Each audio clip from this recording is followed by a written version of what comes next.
And welcome into the hard count. Where are the upsets this week? It's not a matter of if, it's more a matter of who, where, and when. They're going to happen. We just got to make sure we're on the ball for when and where they could potentially happen. Welcome into the hard count. Like I just said a second ago, this is the People's College Football Show. Everything that you know and that you love about this beautiful sport, it happens here every single day. All right, a lot of y'all are new as we get rolling into college football season. Welcome. I want to make sure you know a couple of things. One, we love college football here just as much as you do. There's a lot of shows out there, and they're phenomenal, and they're sort of a means to an end to pay the bills, like that Luke Combs song. If we weren't doing this, we'd be doing this somewhere else in a makeshift lobby in whatever state you want to talk about. We would be there. We'd be doing this exact same show. We're fortunate enough to do it for a living. We also love y'all. We love that you are a part of this community because that's what makes college football different than the NFL, the NBA, Major League Baseball. Those sports are phenomenal and we appreciate them. There's a certain communal aspect, though, to what this game is. And that's the aspect that we try and incorporate into this show as much as possible. We're 3 times a week, Tuesday, Wednesday, Thursday, 11 a.m. Eastern. We're glad to have you here. Whatever you got going on, push it to the side. It's just college football now for the next hour or so. And we got a lot to jump into. Like I was talking about, upsets, where they happening at? We need to kind of unpack where and when and how they could be happening. I got a couple of games here that we're not predicting the upsets. Rather, we're going to give you a percentage chance that the upset ends up happening, if you catch my drift there. Also, a lot of rankings out right now. You see a lot of different polls and a lot of different outlets putting out their top 10, their top 25. We're going to give you our top 10. And I was thinking about what to call that poll as I was laying in bed last night. And I was like, let's just call it the nothing but ball poll. Because a lot of these polls and rankings you see, no disrespect to them, but I don't know that the individuals that put those polls together are watching college football like you and I are. Like, we understand here, college football, it's like 8 a.m. to 2 a.m. Like, that's the kind of Saturday that we're keeping here. We're watching every game, and that's how we're putting together our poll. So, to put it simply, men lie, women lie, box scores lie, ball don't lie. So that's how we're putting together our top 10 rankings. That is not a projection. That is what they are right now. And it's subject to change, and we're going to keep an eye on that as we get on throughout the college football season. Don't know if y'all saw Ohio State sort of named a starting quarterback. It's going to be Kyle McCord for game 1. Devin Brown's also going to play. So what can we sort of infer from what things look like right now in Columbus? I don't think it's a matter of them having their starter for the rest of the season. Now, Kyle McCord could very well do that, but there's some things we need to unpack within that Ohio State quarterback room. And then we got the GOAT joining the show here, y'all, in just a little bit. Andy Staples, who is now thankfully with On3, and he has his own podcast, Andy Staples On3. Go and check that out on this very YouTube channel. He also has a podcast, and so wherever you get your podcast, you can find him there. We talked college football misconceptions. It's narrative season around college football. What are the things that we need to make sure we have out in the open that we get ahead of that maybe are a little bit untrue as we roll into the season here? Andy has a couple of those as well as myself, and we'll break those down. It's Wednesday, August 30th, 2023, the last one in history. Let's make it a great one, and no better way to do that than jumping right into upset alert. Upset alert might even be the wrong way to say it, but what are some upsets that we need to track? Because it's not a matter of if, it's more a matter of where, when, and who, like I said at the top of this show. And I think the best place to start is this coming Friday. We got Miami of Ohio at Miami, Florida. And this game has a little bit of juice to it because it's on a Friday, and we all understand here in the college football world, if you're playing on a weekday, if you're playing on any game but Saturday, things can get a little bit strange. So we got a Freaky Friday lined up for us here. Also, Miami last year, I think it's a different team than what we saw last year, but they also lost to a team they weren't supposed to lose to in Middle Tennessee. They lost pretty badly. So there's some interesting things going into this one. Miami favored by 17. Miami, Florida, that is, favored by 17. And during the week, a media member of Miami, Ohio, this is going to get confusing, asked the quarterback for Miami of Ohio, Brett Gabbert, younger brother of Blaine Gabbert, so where's the real Miami at? Clearly setting him up. Clearly just putting it on the tee for him to knock it out of the park. He says, Oxford, Ohio. And they said, why? Because y'all been around longer? Or he just kind of shook his head and said, nope, we're going to show them September 1st. And so, I mean, hey, this has all the makings of a great upset should it happen. However, I think the makeover for Miami and what they're going to look like compared to last year. Now, you remember, 2 new coordinators. The offense, I think, will be revitalized. I think they're going to protect Tyler Van Dyke way better than they did a season ago. Even with that being said, there is just a slight feeling of like, you wonder how far along Miami is compared to last year. I think they're much better, but you still have to see it to believe it. The percent chance of this upset happening, I think, is right around 20%. Again, we're not predicting any of these upsets. However, if they happen, we will probably come back to this and say, hey, see, we said there was a chance. So 20% chance for Miami of Ohio to upset Miami, Florida in the Miami Bowl on Friday. Now, here's one that a lot of people are curious to watch. Colorado going to TCU. This is the first time we'll get to see Coach Prime in action as the head coach of Colorado. And remember now, Coach Prime, he's got some roots in Texas. He was in Texas prior to going to Jackson State. And he also, if you're reading these headlines, was thrown into the mix when that TCU job became available. His name was at least floated around there. So the interesting thing with this, TCU, 20.5-point favorite at home. Played for a national title last year. A lot of those pieces are gone. But we really have no gauge for what Colorado is going to be. And I don't say that to say that we have no idea what these players are going to play like. I mean, we have no reference point throughout history of a team totally overhauling their roster from one season to the next. You can talk about Colorado being 1-11 last year, and I don't think that's unfair, but also that team that was 1-11 last year, that staff and the overwhelming majority of that roster is no longer in Boulder, Colorado. So you wonder, okay, how quickly do these pieces mesh? There's also the I'm him factor with Colorado just a little bit, and the I'm him factor can best be defined as you roll the ball out on Saturday, and the other team may have a better roster, may have a better game plan, but there's 1 or 2 players for the opposing team that just that day decides that they are, in fact, him, take over the game, and that's the differentiator. That's the ultimate trump card. And the I'm him factor for Colorado is Shedeur Sanders and Travis Hunter. We're not predicting Colorado to win this game. In fact, I think they lose this game. But at the exact same time, you're curious about what this new TCU offense will look like. Remember, Garrett Riley now gone to Clemson. It's going to be Kendall Briles calling the offense for TCU. Chandler Morris is going to be the starting quarterback. Max Duggan obviously was a Heisman finalist last year. But here's the interesting thing to remember. Max Duggan was not listed as a starting quarterback going into the season last year. It was Chandler Morris. Then Chandler Morris got dinged up. Max Duggan gets the nod and never really looks back. So I think TCU still wins this game. They made some great adds through the portal. I'm going to go ahead and give Colorado a 24% chance to pull off the upset. So a little bit higher than the Miami of Ohio chances to upset Miami of Florida.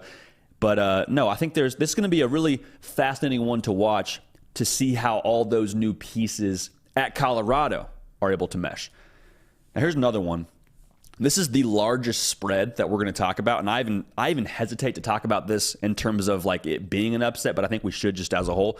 Ohio State goes to Indiana. So from a macro perspective, you have 2 Power 5 teams, you have a conference game, and you have a team on the road breaking in a new quarterback. Now, Indiana, they're going to have a new quarterback as well, and they're keeping it very close to the vest. They're not telling anybody. If it's me, I'm playing Taven Jackson, who's the transfer from Tennessee, is now at Indiana. He was a top 15 quarterback coming out of high school. Dude can play some ball now. You say, well, if he's so good, why couldn't he start at Tennessee? Well, because he was behind Hendon Hooker. He's now going to probably be behind a Nico Iamaleava at Tennessee, should he have stayed, and behind Joe Milton. Like, the writing was kind of on the wall for him. But just because he couldn't cut it at Tennessee doesn't mean he can't play some ball. He was a 4-star kid out of high school. This is a road game for Ohio State. It's not going to be a thing where they just roll the ball out there and it's a, Kent State waiting for him or some Maction team. No disrespect to the Maction. My point being, the talent level of Indiana is enough to at least make it a conversation. Now, the spread is 29.5 favoring Ohio State, but still, we got to at least just, give a gauge for this. The way this would happen is the new quarterbacks for Ohio State trot out there and are just a very, very different version of what we thought they would be going into the year. I mean, both 5-star guys, Kyle McCord and Devin Brown, both going to play. We'll talk about Kyle McCord being the starter in this game a little bit later. There's a degree of variance that we still can't totally account for. Now, how much variance? I think it's pretty slim, and Vegas does too. It's why it's 29.5 points. At the end of the day, I think Ohio State, even if you have Devin Brown throw 3 interceptions and Kyle McCord throws 1 interception or whatever. I mean, however many times they turn it over, the talent defensively for Ohio State, I think, just makes this one not even a football game. Wanted to talk about it because of that quarterback variance that Ohio State's going to have, and because it is a road game and because it is a conference game. But at the exact same time, I don't think Ohio State drops this one. This is going to be our lowest percent chance of an upset we're talking about. I'm going to give Indiana a 9% chance to pull this one off at home. It is in Bloomington. If you get some life early in the game, maybe you hang around for a little bit, but truthfully, we like Ohio State to win, probably like Ohio State to cover in that one as well. So goes without saying, very, very slim chance. Had to talk about it because of the quarterback situation there. Now, this one is going to be the highest percent chance of an upset, and that is Oregon State with DJU playing quarterback going to San Jose State. Now, the line on this one is Oregon State favored by 16.5. But remember what San Jose State was doing against USC? Remember Chevin Cordero just dropping back and dealing dimes to Nick Nash, the former quarterback at San Jose State, now playing receiver? I mean, they were putting up numbers now. And say what you want about USC's defense, there's still a pretty solid talent level for them. And also, that was on the road. Oregon State is going to San Jose State. So Coach Brennan and the boys, they're going to be ready for this one. Oregon State also only returns 52% of the production on that defense from a season ago. So we talk about variance now. There is a high level of variance that could be baked into what Oregon State is defensively. I still think they're going to win this game. I still think they're going to be good. But if the new pieces just are abysmal, or if they just have deer in the headlights kind of syndrome early on, just keep an eye on this, because Chevin Cordero's played a lot of football now. You're not going to show him too much that he hasn't seen already, going into his 6th year right now. Also, DJ Uiagalelei, how much improved is he as now the new starting quarterback for Oregon State? There was a lot made about the system at Clemson. If DJU goes out there and just slings it, I think you say, yeah, that makes sense. You look at what was at Clemson. They were pretty simplistic offensively and they didn't really put him in position to succeed. But all that's to say, there's some variance baked in here. I love the quarterback for San Jose State, like we've talked about already. I'm going to give San Jose State a 37% chance to pull off this upset. So we're not going to pick them to win, clearly. I'm going to go ahead and pick San Jose State to at least cover that 16.5 number. And I would not be surprised if that number shrunk even more as we got closer and closer to game time. So watch that game. That'll be fun. Don't be surprised if it comes to the third quarter and you're kind of checking scores around the country and you say, wait a second, San Jose State is only down by a touchdown right now against Oregon State. Also, why is this game at San Jose State? Probably going to be the trains of thought that people next to you on the couch are communicating out loud. Want us to be ahead of this one. Upset alert big time for Oregon State. Now, last one we're going to talk about here, West Virginia at Penn State. I thought this spread would be a little bit higher, to tell you the truth. Penn State is favored by 20.5. I thought it would be closer to what we saw with Ohio State getting 29.5 against Indiana. Maybe not that much, but at least like 25.5. Regardless, Drew Aller is the great hope for the good people in State College, has got that place teeming with optimism, and for good reason, was a 5-star recruit, all the tools in the book. But here's my thing. I still need to see it from Drew Aller. I still need to see it. I know he has got all the ability in the world, but to do it in practice and to do it behind closed doors, and for me to read on message boards that you're crushing it from Blue White Illustrated, get a membership there if you love Penn State and want to keep up with all things intel around that program. Do a great job over there. Does Sean Fitz and the boys. I still need to see it in a game. Very, very different. Do it in an 11-on-11 setting in front of 70,000 plus screaming fans, and then to do it in practice. All right, so we'll see how he acclimates, because it's not going to be a FCS school rolling out there. Penn State doesn't play Cornell. Lucky for them and lucky for Cornell, to be honest with you. I'm curious what they look like as an offensive unit throwing the football with his first start. Now, West Virginia got a couple of quarterbacks, and they're not tipping their hand as to who it's going to be. Neil Brown says he knows who it's going to be, but he's not telling you because he wants to keep the competitive advantage, so good for Neil Brown. It's either going to be Nico Marchiol, who's one of the highest-rated recruits they've had at West Virginia, or Garrett Green. And the key thing is, if Neil Brown feels good with one of those guys, roll with them, great. The interesting thing here is they're both going to be dual-threat-esque kind of quarterbacks. They can both hurt you with their legs. And what do we say around here with quarterbacks that are dual threats? They can break your game plan. You could have the perfect play dialed up. You could have the exact right defense set. but one thing leads to another. You got that blitz teed up. He's got an open shot. Quarterback spins out of it. Brand new play. At that exact moment where the quarterback break contained, the new play is in effect. It doesn't matter what you had dialed up. Now it's okay. Can we improvise and adapt and be on our P's and Q's when that scramble drill goes into place? So just keep an eye on that. That could be a factor because if Nico Marchiol or if Garrett Green gets rolling and they can really hurt you with their legs, this could get interesting. Now, it's on the road. It's not going to be a kind environment, and I love what Penn State has on the defensive side of the ball as well. James Franklin came on this show and told us he feels great about the talent and the depth there. So I'm just saying it's kind of a curious game because Neil Brown, man, whenever you have those hot seat segments, when you see him on YouTube or whatever, like Neil Brown usually is somewhere around the thumbnail. It's kind of unfortunate, but kind of the reality for West Virginia. But I think it makes them even more dangerous because Andy Staples, he calls Neil Brown Coach YOLO. Like at this point, he's like, listen, house money. I understand the conversation around my job. I'm all in, baby. Let's go. You think I'm scared? I got nothing to lose. I'm down to dial up a flea flicker on 2nd and 10. You think I won't? I got nothing to lose. I'm getting fired next week, they're telling me. That's what the message boards and the internet's trying to talk about with Neil Brown. You think I care? I'm going down swinging. Nothing more dangerous than a man leading a football team with nothing to lose. Expect them to be aggressive. So my concern in this game for West Virginia, though, is the run defense. They allowed 4 yards a carry last year. I don't think it's going to be a whole lot better. It's a tall order to try and go up against that offensive line for Penn State. And oh, by the way, Nick Singleton and Katron Allen carrying the mail for you. Even if Drew Aller takes a minute to kind of get his feet set, they're going to be able to run the football, I believe, nearly at will. They're going to win this football game. I think they're going to cover as well as Penn State.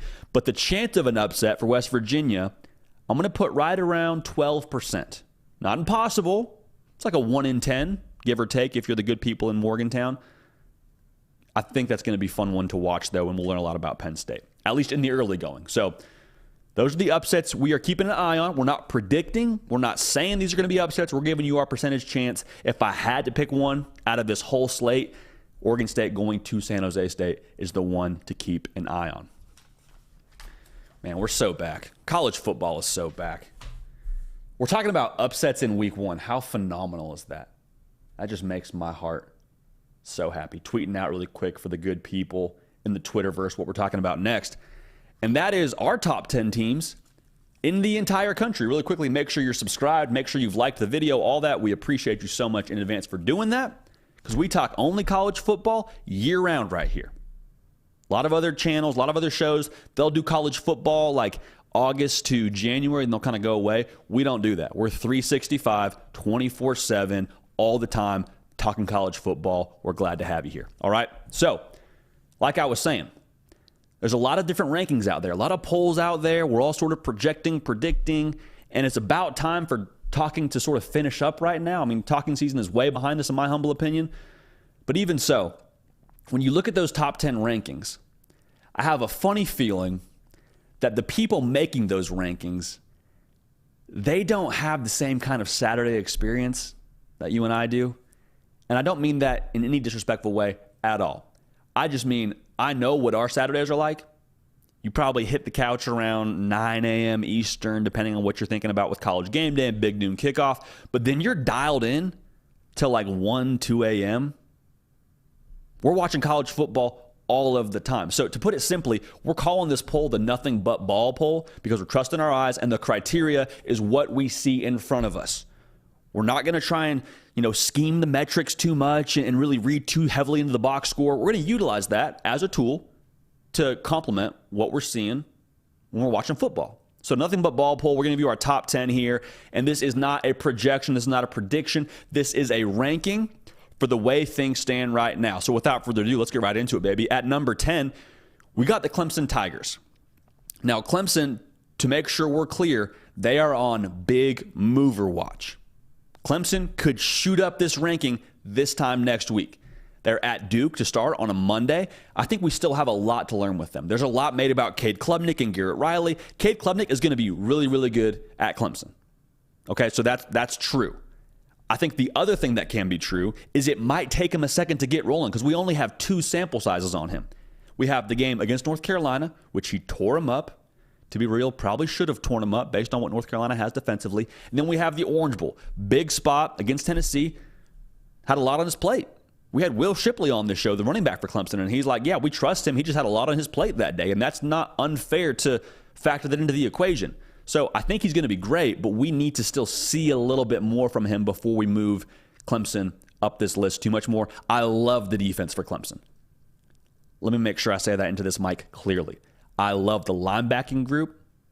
I love Jeremiah Trotter. I love Barrett Carter. I love Peter Woods. I love this entire defensive unit. I think they'll be better on the back end of things than they were a season ago. But for us, right now, Clemson's at 10.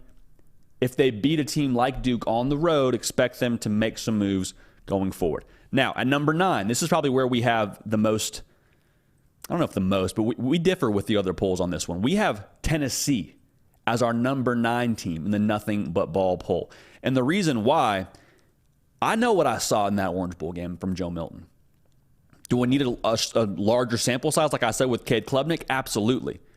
But I have no questions about the tools. I have no questions about the head coach. I have no questions about the system. I'm curious about what that secondary looks like. But if they're even just a touch better, I think Tennessee is going to be a force this year. And I think they should get a little bit more respect than they're getting right now when it comes to them being in that top 10 group. Now they play Virginia in Nashville, so we shouldn't get a tremendous test for the Vols in this first week. But we have them ahead of Clemson. And a lot of other polls have Clemson ahead of Tennessee, and I'm saying, why? We just saw them play in the Orange Bowl. No disrespect to Clemson, but Tennessee handled business in that game. You say, well, yeah, there's some pieces that aren't going to be there for Tennessee that were there last year. I'm like, I know a lot of them didn't play in that bowl game. So we got Tennessee as our number 9 team in the Nothing But Ball poll, and we're going to keep a pulse on this as we keep on rolling. At number 8, we got Penn State. They play West Virginia. They should handle business. I love the young talent at Penn State. Nick Singleton, Katron Allen make up one of the best backfields in the country. Abdul Carter is a heat-seeking missile playing linebacker for them. We had James Franklin on this show, like I just mentioned a few moments ago, and he told us like he hasn't had a defense this deep and this talented in a minute. He thinks they're going to be better on the offensive line. Like you just look at this team on paper, and they have all the makings to make a run at this thing. I need to see Drew Aller in a game. I don't doubt it. I just need to see it. If we're calling this the Nothing But Ball poll, I want to see some ball from Drew Aller. All the ability in the world. Have no doubts about him. I just need to see it. Now at number 7, we got Alabama. And what I was saying about Drew Aller is the exact same reason we have Bama at 7. And before you get upset with us about where we have Bama, we have Alabama in our college football playoff. We are extremely high on Alabama. But the reality is they are 125th in returning production, and we don't know who's playing quarterback. I don't think that's outrageously important. I just want to see it on the field. I just want to see them week 2 against Texas and how we stack up. I understand the philosophy. I understand what it's going to look like on paper. I get all that. I'm very high on Alabama. I just want to see them in a game because the majority of these cats we haven't seen in a game. Again, they're 125th in returning production, meaning we haven't seen them that frequently. A lot of pieces. Top 2 classes is all that team is made of. Nick Saban's coaching.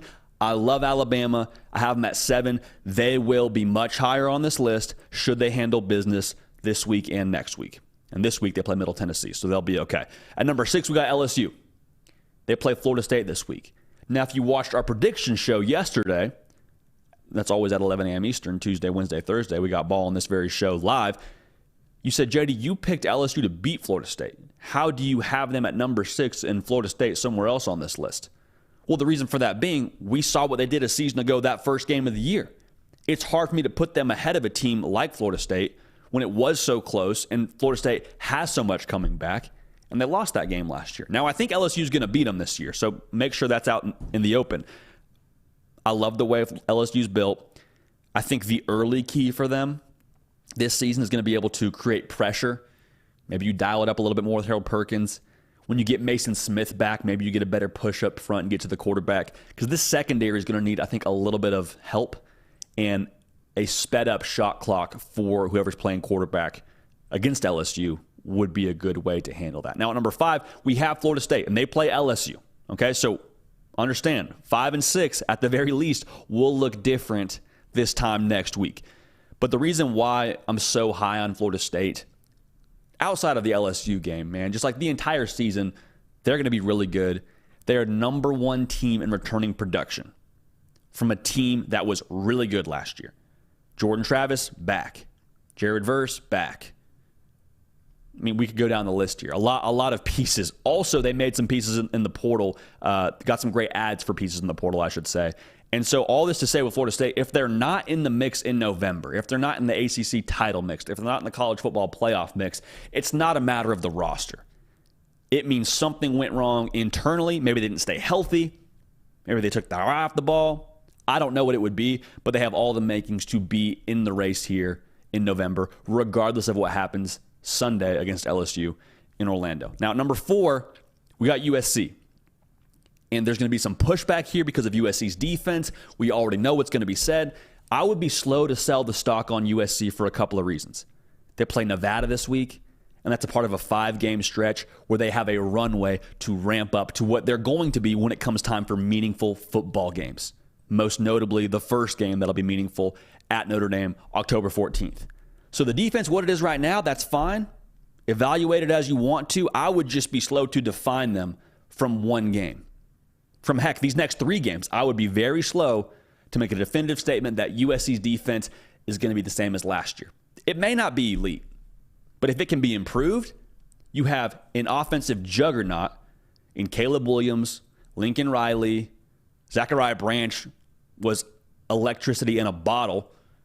They're going to be just fine. So I like USC a lot, have them as the number 4 team in the country. At number 3, Ohio State at Indiana. A lot of talk about the offense.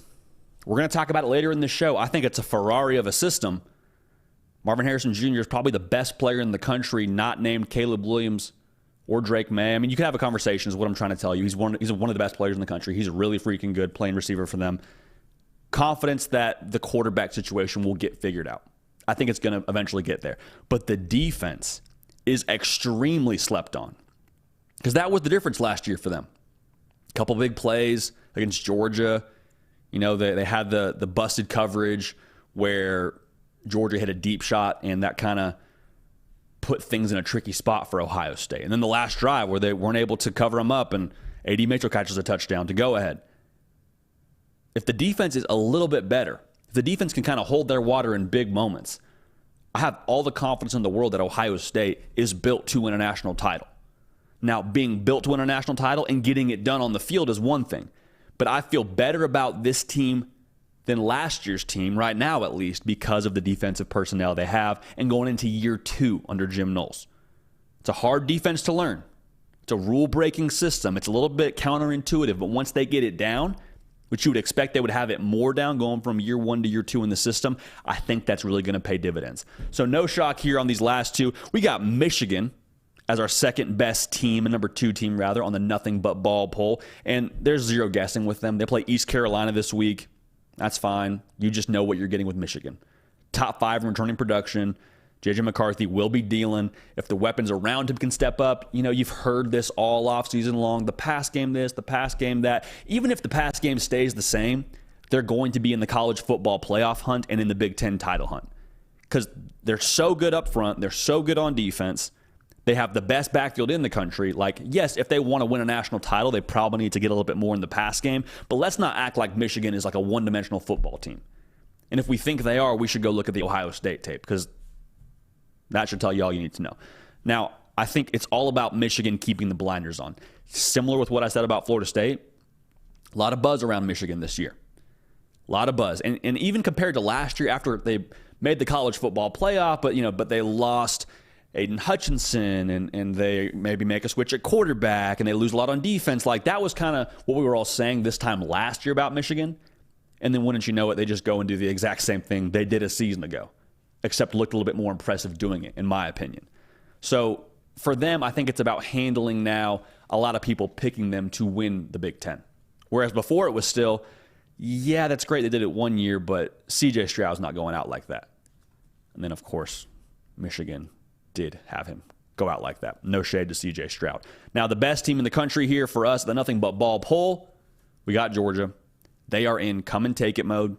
Kirby Smart, after they win the national title in Los Angeles, is, I guess, thanking the crowd or sort of firing up the crowd, celebrating with the crowd, and sticks out his fingers. He goes, 1 for 1 national title, 2 for 2 national titles, which he had just captured. Y'all, he threw a third finger in there. That is the mission for them. And we've said it a couple times on this show. I want to say it one more time for all the people that are new and tuned in right now. For Georgia, I think a lot of their success will be based on how they handle that pressure from the outside. Because there's a difference between enjoying winning and having joy in getting a victory, and then also having it be more of a exhale, more of a, okay, we won. We can relax now a little bit. So glad we got through that stress. Curious to see the dynamic for Georgia early. Keep an eye on the offensive side of things. And when I say keep an eye, I mean, like, let's be hesitant to define them early as well. They're going to have an acclimation period, I believe. I think it's also worth noting, though, everyone talks about this schedule being so easy and Georgia's just going to roll. I'm like, do we know that for sure?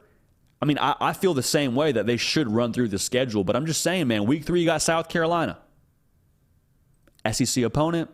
We're going to get a good gauge for South Carolina this week, but I'm just saying, Georgia on paper won't play any really meaningful games till November, but just watch a couple of these games for Georgia. I wouldn't be surprised if we saw them have to bow up a little bit before we get to November. So that's the top 10 for us. To give you a quick review, we got Clemson at 10, Tennessee at 9, Penn State at 8, Bama at 7, LSU at 6, Florida State at 5, so there will be some movement there. Those two teams play each other this week. USC at 4, Ohio State at 3, Michigan at 2, and the Georgia Bulldogs currently atop the nothing but ball poll.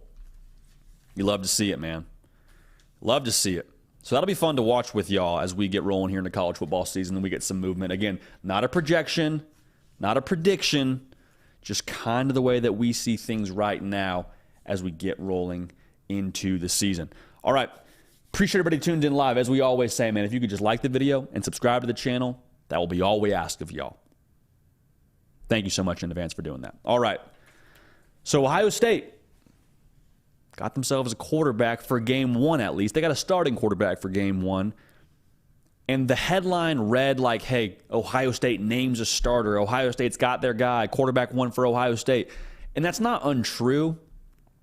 But if we're acting like this is just going to be a done deal now going forward, like it's Kyle McCord's job and nothing else, I think we're playing ourselves a little bit there. This thing is not over.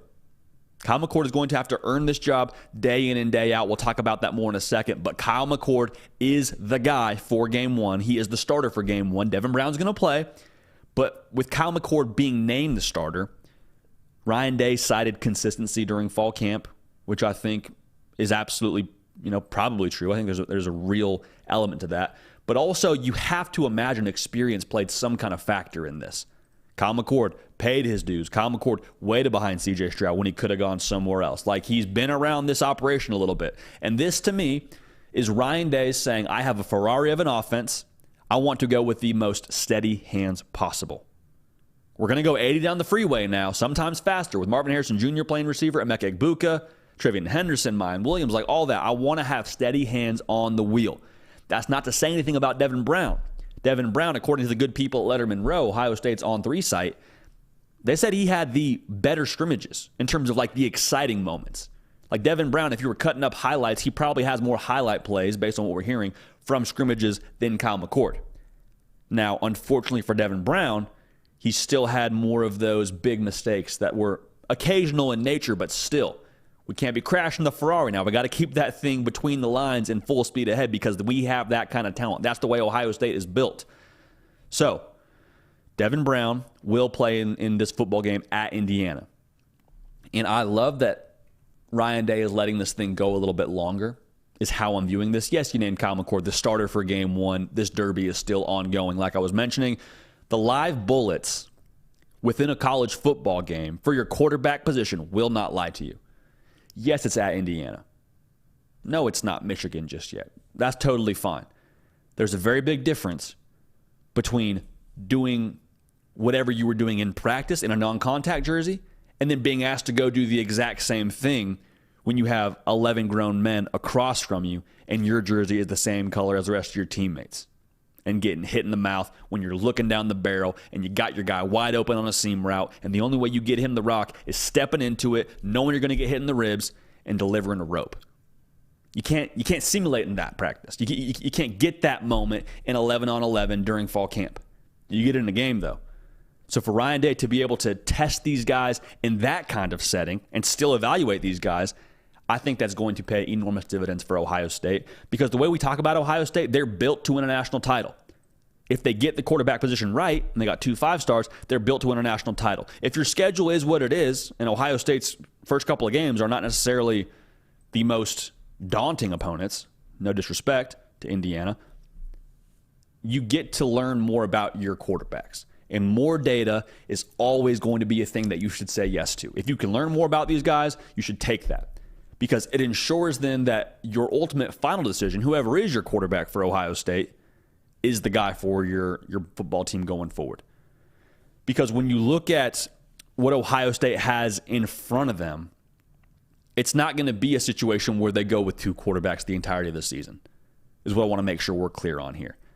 You got 2 guys that can play, but I think they want to have one guy that can, one, be the guy they build the offense around and say, hey, Devin Brown, week in and week out, what do you like? Hey, Kyle McCord, do you like this system going forward? Do you like this game plan going forward for what we have drawn up here for Penn State? Yes, no? Okay, well then let's tailor it to what you like. That's extremely important for your offense. And the other part, so you have a leader. So you have someone to follow. Because having been in locker rooms with quarterback battles going on, it's a little bit divisive, because everyone has some opinion on who the quarterback should be. And so you kind of ride with one guy and the other side of the locker room rides with the other guy. It doesn't have to be extremely divisive to a negative standpoint, but I mean, having one leader of the offense that everyone's on board with, that everyone trusts, that is clearly your leader, I think that helps your football team. I think it gives your football team better direction. Also, it gives you someone to look to when you're in the foxhole. Because if that wasn't your guy, if that wasn't the guy that you wanted to play quarterback and the other guy is also getting reps and quarterback A throws the interception, but you were a fan of quarterback B, it's going to be really quickly easy for the guys that were fans of quarterback B to say, man, we got the wrong guy playing quarterback.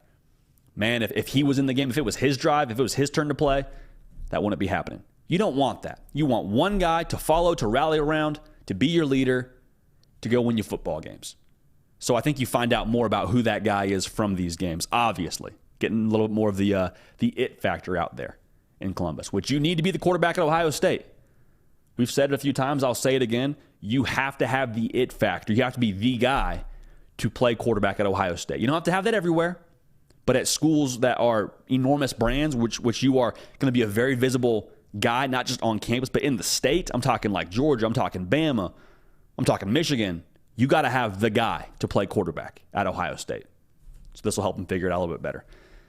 If you have any hesitation about who Ryan Day ends up going with here, if you have hesitation about him having Kyle McCord as the starter for game 1, I would say there's 2 reasons why you can feel confident in Ryan Day. The first is his track record. Like, Ryan Day has created a standard by who he's had his starting quarterback be in the past of you're going to be a first-round pick, you're going to be a Heisman finalist. Pretty much the unofficial, official standard to be a quarterback at Ohio State based on guys who have been a part of that operation recently. Okay, so that's the first thing. The other thing is when it comes to pressure around this situation, there is nobody with more stake in the game than Ryan Day. Like, Ryan Day is 0-2 against Michigan the last 2 years. You don't think he feels some pressure to put the right guy on the field to get them back over that hump, to get them back to achieving their standard? He understands that. And there's not hot seat pressure on him, but there is pressure for them to get back to the standard that's set internally there.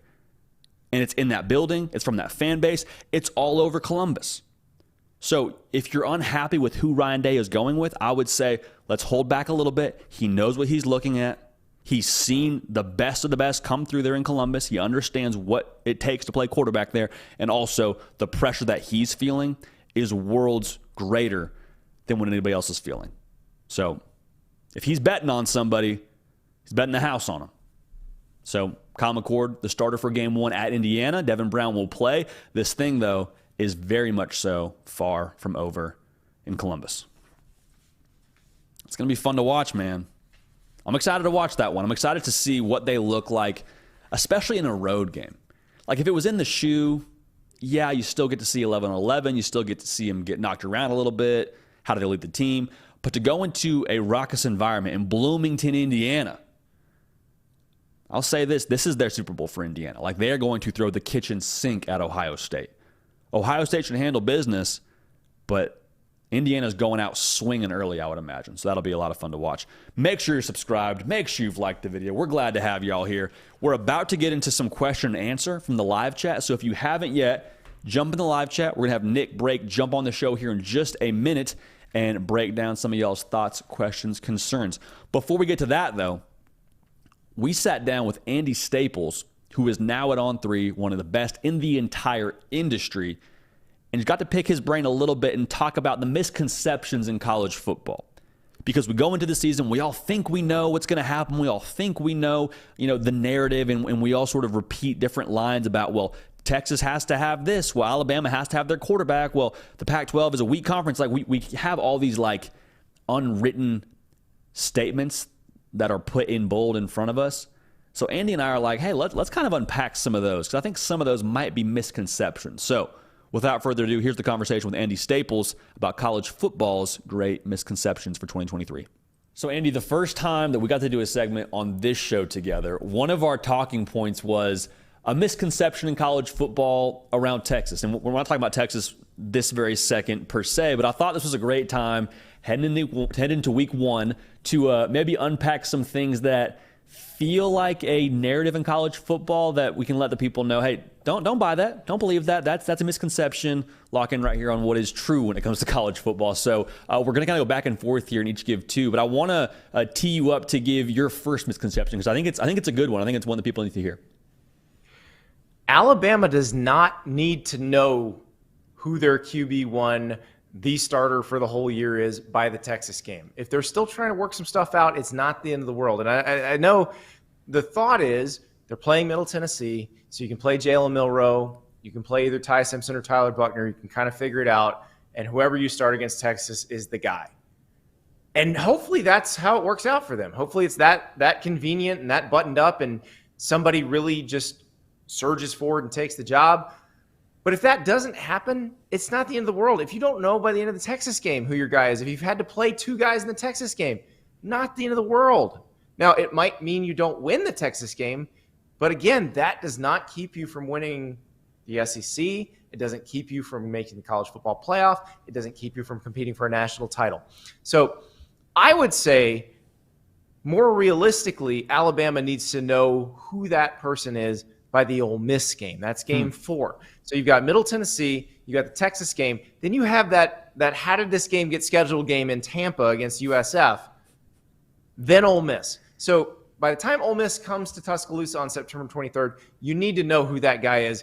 I don't think you have to know when the Longhorns show up. There's a part of that, too, where you could play two guys in the Texas game like you were talking about and get the production you need to still win that game. I mean, if defense does their thing, Jalen Milroe goes for like 100 yards on the ground, let's say, and Ty Simpson's throwing the ball well. Like, there's definitely a two-quarterback system that could work for Alabama to still get done what they want to get done in that game. Yeah, our conventional wisdom is that this is going to be a more old-school type Alabama team where they do rely more on the defense. The scores are lower. They try to eat up a little more clock in the run game. There's no reason why you can't win that game playing two quarterbacks. Now, Texas is very good. They're very talented, and you saw them push Alabama to the absolute limit last year. If Texas is firing on all cylinders, you better have good quarterback play if you want to beat them. But if your defense is playing well, then, yeah, you probably still have some room to experiment, and then you reevaluate. You play USF, a team you should definitely beat, and then you go into a stretch of SEC games that goes Ole Miss, Mississippi State, Texas A&M. You do need to know by that point because that's where things could get dicey because those games, the effects of playing teams like that are cumulative. That would just be such a wild storyline if we get into the Ole Miss game and we still don't know who's playing quarterback for Bama. But it would just be like college football for us to get a storyline like that. Andy, I want to go from one coast to the other, and I've kind of been beating this drum, really, I guess, since media days. We need to all go to our local grocery store. I know on the West Coast they do Major Market and Albertsons. We got to stock up on all the caffeine we can because there's going to be some really good football games played that are kicking off at 10 Eastern. Some people think the Pac-12 is like a weak conference just because you don't have teams consistently going to the college football playoff like you do the SEC and the Big Ten. But, man, I mean, USC, Oregon, Washington, Oregon State. I mean, I haven't talked about Utah, who's won the conference the last 2 years. Like, you could sell me on any one of those 5 teams handling the Pac-12 and finding a way to at least, maybe not Oregon State and probably just Oregon State from that group I wouldn't buy as a college football playoff Oregon contender. State's schedule is the easiest of those. That's the thing. It's a reality. There's good football played on the West Coast, Andy. And I don't think people talk about it enough. Let me throw you another one. UCLA can beat any of those teams you mentioned. Yep. Now, is UCLA going to win the league? Probably not. Are they going to play a role in who does win the league? I think it's entirely possible. And that's why the Pac-12 is going to be a whole lot of fun to watch. And, yeah, we're going to be up late, brew the coffee, get a whole pot going because I don't know who it's going to be.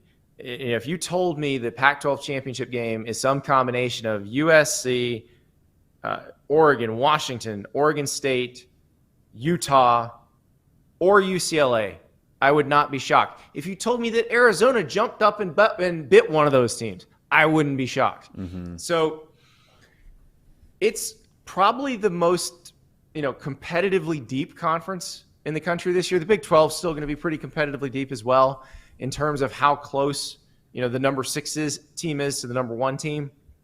But I just think it'll be so much fun, and there's so many good quarterbacks in that league. If for no other reason, if you just want to watch a good quarterback play, Bo Nix, Michael Penix Jr., Caleb, we could just go down the list here. Cam Rising when he's healthy, absolute clinic in good quarterback play going on right around 10 Eastern for a lot of the good folks on the Eastern time zone. Andy, what is your next misconception when it comes to what college football is going to be here this coming season? My next one is that the Michigan-Ohio State game is going to determine who wins the Big Ten again and who goes to the playoff out of the Big Ten. Penn State is going to have a say in all of this. I'm telling you right now, they get Michigan in State College. For some reason, they can't play very well in Ann Arbor, but they play Michigan very well in State College. They play Ohio State close everywhere.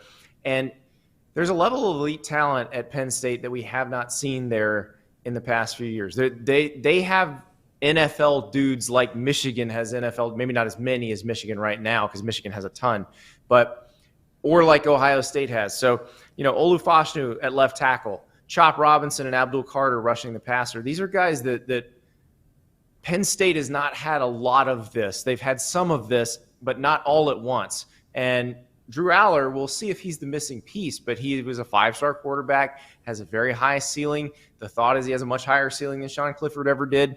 Now he's got to prove that, but I really like the way this team is put together.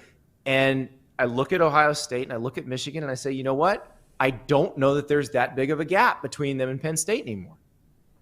And the most outside shot, too, to add on to that point, what's Wisconsin going to be? I know it's year one, and I know there's probably still a acclimation period for them. But if you just get them in the door in Indianapolis against any 3 of those teams, potentially Ohio State playing them for a second time, I think that could get very, very fascinating because they got some dudes now. Tanner Mordecai playing quarterback for them. Luke Fickell knows how to win. He's also had a little bit of a head start having coached in the bowl game, which I love that he was just no, I'm not watching. I'm coaching this thing. Let's roll. Wisconsin and Penn State, I think, could factor in 1,000% into that whole conversation for who wins the Big Ten. Yeah, now Wisconsin's going to get past Iowa. I'll throw a bonus misconception in there. The bonus is we're going to be watching Iowa to see if Brian Ferentz loses his job, and that's they've got to average 25 points a game, or contractually they can axe him afterwards. I don't think that's going to be a problem for Iowa. I think the talent they brought in through the transfer portal, Cade McNamara at quarterback, but also an older, healthier offensive line than they had last year. They're going to be more functional on offense. I don't think 25 points a game as an average is going to be a problem. Maybe the defense isn't quite as dominant as it was, but it's still going to be really good. Phil Parker isn't losing his touch anytime soon. LeVar Woods, the special teams are going to be great. And so we talk about Wisconsin being the team opposite whoever it is in the Big Ten championship game, but Wisconsin's got to get past Iowa first. Yeah, the Big Ten's pretty deep, team to team. There's a lot of teams. I don't know that past that top 3 of Penn State, Michigan, Ohio State. Wisconsin maybe gets in the conversation, but you're talking about those three the most to win the conference. Like any given week, there's a fair amount of teams that could ruin your bid at getting to Indianapolis. Last one I want to run by you here, Andy. Kind of staying in that conversation around the Big Ten and the college football playoff. I think there's a misconception that if we get two teams into the college football playoff, they have to come from the SEC or the Big Ten if it's coming from the same conference.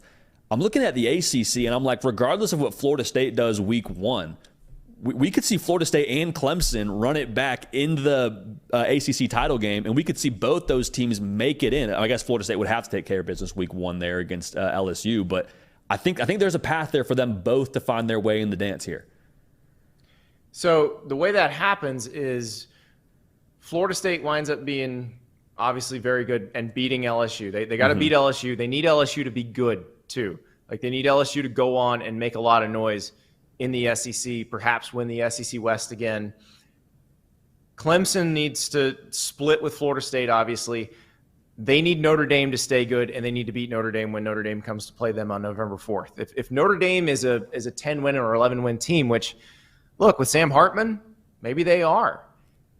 That win for Clemson would look very impressive. Now, it would also help Clemson a lot if South Carolina has a very good year in the SEC. Like if South Carolina is a 9-win team going into that game against Clemson and Clemson beats them, then that's going to look really good too, just as beating LSU would look great for Florida State. So that's the path to that happening. Do I see that happening? No, because it feels like too much has to happen. Mm-hmm. Yeah, that's fair. It's not necessarily likely, but we talk about like the Big Ten and the SEC, like they're the only two teams that can get to, or the only conferences that can get two teams in. And to your point, I mean, if they beat an LSU and if Clemson beats Notre Dame and they beat a South Carolina, like there's some juice there on the schedule to where it's at least a conversation on Selection Sunday. Right. But regardless. This is why you play good out-of-conference games, because if you win them, it gives you bonus points and it gives you room for error. Now, that only gets more incentivized going forward. So hopefully that means more good out-of-conference games. We'll see if they actually do it. Well, I was going to say, regardless, it's phenomenal we actually get to start watching games. Like the time for projecting and misconceptions and all that, like we're finally get to see it play itself out on the field. Beautiful thing. Oh, beautiful. It's about time. Awesome, Andy. Thanks so much, man. We'll do this again real soon. Thanks, JD. How about it? Andy Staples. If you haven't yet listened to his podcast or checked out his show right here on the On3 YouTube channel, would encourage you to do so. That's Andy Staples On 3. Tons of great content there. Make sure you're locked and loaded. Going to keep you in the know for all things college football all season long. Between Andy Staples On 3, the hard count, we got you covered. All right, so make sure you're locked in. Right now, though, we want to hear from y'all. So get in the chat, get active. We're about to bring on Nick Brake, the keeper of the queue, to answer some of y'all's thoughts, questions, concerns, maybe analyze some of your takes. Want to hear from y'all, so get after in the chat right now. Before we get to that, though, I want to let y'all know that the hard count is brought to y'all by the good people over at Game Time. Now, I want to put y'all in a certain situation. Let's say you want to go to Florida State LSU. It's coming up this Sunday night, and you're like, man, I would love to be at that game, but tickets, I can't find tickets anywhere. I can't find them. And even if I couldn't find them for a reasonable price. Well, here's the deal. Game Time is the fast and easy way to buy tickets for not just one, but all the big-time game events, including LSU Florida State, including that comedy show you want to go to, including that concert. I think Drake's on tour right now, so check that out. We're about to get college football season rolling. Make sure that you are able to get the last-minute tickets with the best deals possible in the entire game. Florida State LSU, got you covered. Clemson Duke, got you covered. Any game you want, I promise you, there are tickets over at Game Time. So, Game Time is the place, like I said, for last-minute ticket deals. For get planning months in advance, you can get tickets and deals on tickets right up to the day of the event. They have exclusive flash deals on tickets, all sports, entertainment events, and the Game Time guarantee means, let's say you find a ticket that's pretty good price, but you find a ticket on another site that is in the same row, same section, virtually the same seat, for a better price Game Time, they're going to credit you 110% of the difference. So here's what we're going to do. Snag tickets without the stress with the Game Time app. Download the Game Time app, create an account, and use code HARDCOUNT for $20 off your first purchase. Terms apply. Again, create an account and redeem code HARDCOUNT for $20 off your first purchase. Download Game Time today. Last minute tickets, lowest price, guaranteed. We appreciate Game Time taking care of us. They're going to take care of you. So lock it in, redeem that code, get the app. College football season. Let's get after it. Like I was saying a second ago, want to hear from y'all. We can't call ourselves the People's College Football Show if we don't involve the people into the college football show. We, us, ours is a saying I like to echo around here. Kind of a unity thing, a team thing, a program thing. You get the picture. So to break it all down, bring it on now. The keeper of the queue, the heavy lifter extraordinaire, producer of this show, Nick Brake. Nick, how we doing, baby?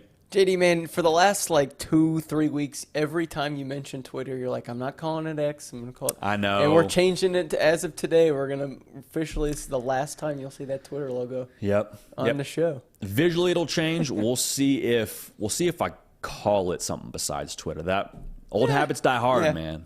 Old habits die hard. It is what it is. I'll tell you an old habit. Rocky Top Tom getting into the live chat. Always appreciate it. Today asked Tennessee plays in the Swamp in Week 3, hosts Carolina, and then A&M weeks 5 and 6. Or excuse me, Carolina and then A&M in 5 and 6. Mm-hmm. Then it goes to Tuscaloosa and Kentucky in 7 and 8. Kentucky has a bye while playing Bama. What are your thoughts? What do you make of that question? I think he's asking which one scares us. Okay, and I think if that's the path, I said it before on here. I think Kentucky's dangerous, man. I think Florida will be a game that's early enough in the year where they have Tennessee's undivided attention. There's all this talk about not winning in the Swamp in 20 years, and Joe Milton saying he doesn't lose in Florida. That game, electricity-wise, will be through the roof. But I don't think that's a situation where Tennessee just kind of overlooks and drops that game. It could happen. We'll see what Florida looks like tomorrow night. Heck. But with that being said, Kentucky's the one that I've had circled for Tennessee for a while. And they haven't lost to Kentucky really in a minute. But at the exact same time, I think they are a much better Kentucky team than got rolled up on against Tennessee last year. I think they're better at quarterback, better on the offensive line. I'm not calling it, right now they're going to lose to Kentucky or anything like that at this point in time. I'm not predicting that game right now, but that's the game that would make me the most uncomfortable from a Tennessee Vol fan, just based on the way they're structured. Yeah. Kentucky, man. Devin Leary, it's going to be a good game. Rocky Top Tom, as always, glad to get him in the chat. And, JD, you can read his mind, I guess, because you really got that question. You get in the live chat enough, we start to kind of get synced up, I think. Oh, yeah. So good for Rocky Top Tom. Well, already in midseason form by week 1. Yeah, speaking of midseason form, Reed Shannon, this is a very midseason form question because it's fantastic. JD, in your opinion, what are the top 3 most intimidating stadiums to play in? I love that question, JD. That is a good question, man. Midseason form for sure. Most intimidating places to play. I mean, just off the top of my head, without having been to all of these, I think Florida has to be up there. I mean, the Swamp itself, the humidity, the way they show up in numbers, the Swamp has to be on there. I would also say Penn State, especially in the whiteout, regardless of who you root for, you hear people talk about experiencing the Penn State whiteout like a college football bucket list. And so to be on the field for a game like that sounds like it's just absolutely nuts. Now, you hear a lot of people also across the SEC say Neyland is the toughest place to play or the most electric atmosphere to play in. Nick, I think we'll get to experience that this year, so I can't wait. But that's one that I think maybe was, I don't think it was really on my radar until really last year. And so Checker Neyland and the way that they love their Vols, man, I think that's probably one of the most intimidating places as well. So not an exhaustive list. Again, we're going off the dome here. There's others that you could include there. I mean, Virginia Tech, when they're rolling, enter Sandman. If they're into it, that could be a thing as well. So not a Autzen too. So there's a lot of different atmospheres we could talk about, but I'm going to go with those 3 for the time being. But hopefully we get to experience a fair amount of those, Nick, and get our own data to draw from. Yeah, absolutely. JD, we got one more question we're going to be able to have time to get to, but shout out to everyone else who asked one. Come tomorrow, ask again. Shout out to AAA, asked a question about the old Road Runners of UTSA. JD, my alma mater, Western Kentucky, has nightmares thinking about UTSA. We're not going to get to any of those, though. We are going to get to Jake because he got his question in first. Jake Hewlett asked, JD, what is your superstitious game day fan ritual? I don't let the color red touch me before the game. And says go blue, so that's a Michigan fan, not letting the color red touch. I like it. So what about you, JD? I like it a lot. This is like textbook college football fanhood right here. It's a good week 1 question, right? Great week 1 question, because week 0 we're kind of like getting ready to roll and we're sort of figuring out, okay, what are we going to do this college football season? Week 1 though, it's like, hey, dress rehearsal, if your team didn't play, is over. We got real ball to talk about, real ball to get into. Not that week 0 wasn't real ball, just not everybody was playing. So yeah, let's break this down a little bit. I think I have more traditions than rituals. I don't think I'm really a superstitious person. Maybe a little stitious, to quote Michael Scott. But my tradition, and we talked about it on last week's live show, like for me, college football Saturday starts in the Chick-fil-A drive-through line. For as long as I can remember, ever since I stopped playing, and when you're playing, obviously, like you're getting up, you're going to team breakfast and all that, but ever since I stopped playing, it was get in the car early, be in the breakfast line early for Chick-fil-A, and you can go a lot of different ways to Chick-fil-A. I go the spicy chicken burrito. I would encourage you to go with that way. Vanilla iced coffee, we're off to the races. I don't even drink coffee, Nick, but on game day, vanilla iced coffee is the way to go. And when we have that, and we're in front of our television screen, and I got Kirk Herbstreit and Lee Corso and Reese Davis, when that Reese Davis monologue, the first one of the season, when that hits, Nick, it's going to be a beautiful thing. I might shed a tear.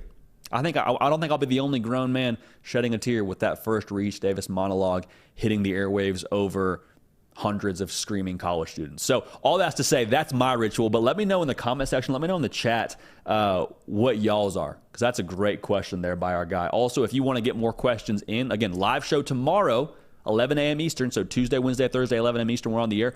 But if you also want to get at me on Friday, we have a question and answer thing we do on my Instagram page. It doesn't go to air on here. We answer it in video format on my story. So follow me there at JD Pickell, and we'll get to your questions there as well. So a lot of ways to interact there. But Nick, how about that, man? I appreciate you holding it down today in the queue.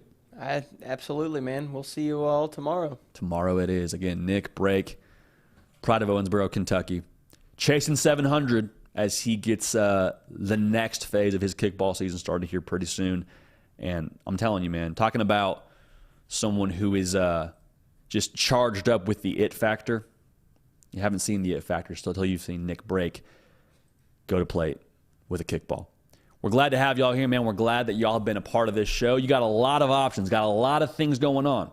We're glad you made time to be here to talk some college football. Again, follow me on the socials on Twitter, X, at JD Pickell, and on Instagram at that exact same handle. We're back on the air tomorrow, 11 a.m. Eastern. I'm JD Pickell. We appreciate y'all. We love y'all. We're going to keep this party rolling, and we will see y'all next time.